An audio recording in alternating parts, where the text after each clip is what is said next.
সুপ্রিয় দর্শকবৃন্দ, আসসালামু আলাইকুম। কেমন আছেন আপনারা? আশা করি আল্লাহর মধ্যে ভালো আছেন। যদি চ্যানেলটি ভালো লাগে অবশ্যই চ্যানেলটি সাবস্ক্রাইব করার পাশে থাকবেন। প্রতিদিনের মতো আজকে আপনাকে আমার চ্যানেল হাজির করেছি। মিডিয়া কি কারণ আসে সেটা আপনাদের শোনাবো। আসসালামু আলাইকুম আপু। ওয়ালাইকুম সালাম। আপু ভালো আছেন? হ্যাঁ, ভালো। আচ্ছা, আপু কি বিয়ে শাদী বসবেন? হ্যাঁ, বসবো। কি রকম ছেলে চাচ্ছেন বিয়ে বসার জন্য? ভালো একটা ছেলে পেলে বিয়ে বসবো। ভালো একটা ছেলে চাচ্ছেন। হুম। আগে কি আপনি বিয়ে হয়েছে? বিয়ে হয়েছিল, জামাই চলে গেছে।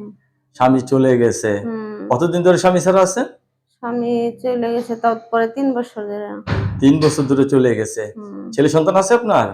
হ্যাঁ, একটা মেয়ে আছে। আচ্ছা, এখন বিয়ে বসতে চাচ্ছেন না? হুম। অনেকে তো বউ চলে গেছে, বউ মারা গেছে, এই সমস্ত পুরুষরা যদি আপনাকে বিয়ে করতে চায়? হ্যাঁ, আমি রাজি আছি, সমস্যা নেই। রাজি আছেন? হ্যাঁ। তাইলে অনেকে কিন্তু আপনার সাথে কথা বলতে চাবে, কারোর সাথে খারাপ ব্যবহার করবেন না, ঠিক আছে? আচ্ছা, ঠিক আছে। দর্শকই আপুর কথাগুলো শুনলেন। আপুর স্বামী নেই, তো আপু নতুন করে সংসার করতে চাচ্ছে। ছেলে যে বয়সেরই হোক, আপুর কোনো সমস্যা নেই, ঠিক না? হুম।